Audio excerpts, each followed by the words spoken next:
I didn't expect the apartment to feel different in daylight, but it did.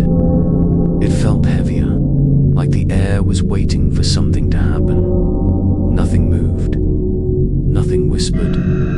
Nothing knocked. And somehow, that made it worse.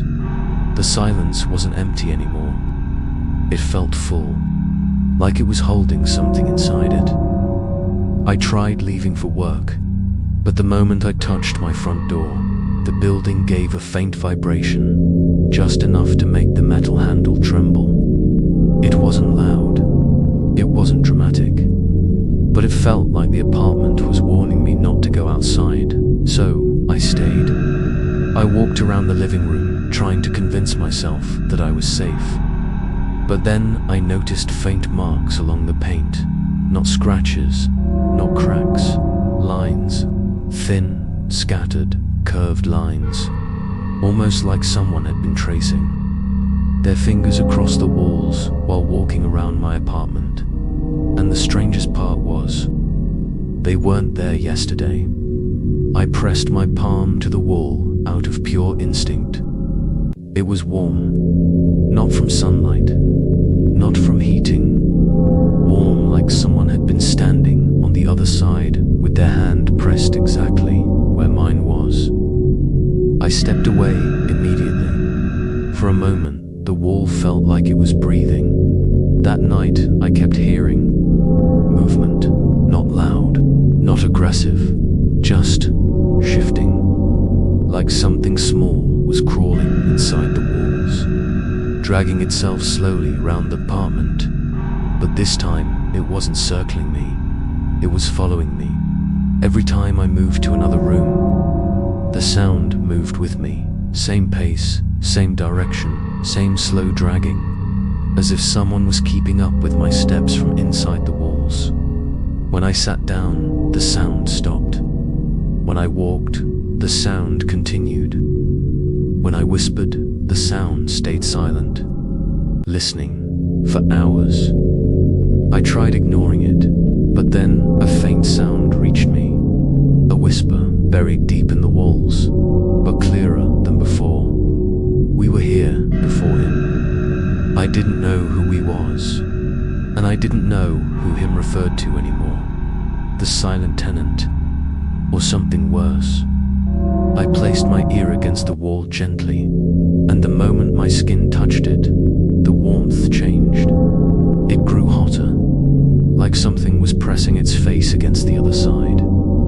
I pulled back instantly, and then I saw it, a handprint, right where my ear had been, pressing outward from inside the wall, the shape of fingers stretching the paint, trying to push through. I stumbled backward as the imprint faded slowly into the surface again, as if it had never existed.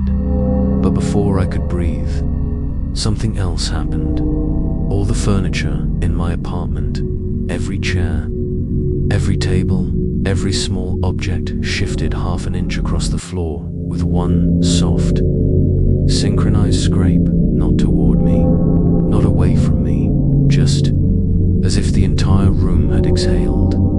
The silence that followed was thick and unnatural. I could hear my heartbeat echoing in my ears. Then, softly, the wall behind me made a sound. Not knocking, not scratching, a voice very quiet, very old, very tired. You're not alone here. I turned slowly, terrified someone would be standing right behind me, but the room was empty, completely empty. Still, the temperature dropped, the shadows grew longer, and the wall seemed to pulse, almost like it was reacting to my fear. I tried stepping back from it, but I couldn't move. I felt frozen, watching the wall, as if it was waiting for me to do something. Then the voice spoke again, still soft, still gentle. But he's coming. Before I could ask who, my entire apartment flickered. The lights dimmed, the air tightened, and a slow, deep, creaking sound echoed from somewhere outside, stretching through the hallway, dragging toward my door, not just slow, patient, deliberate.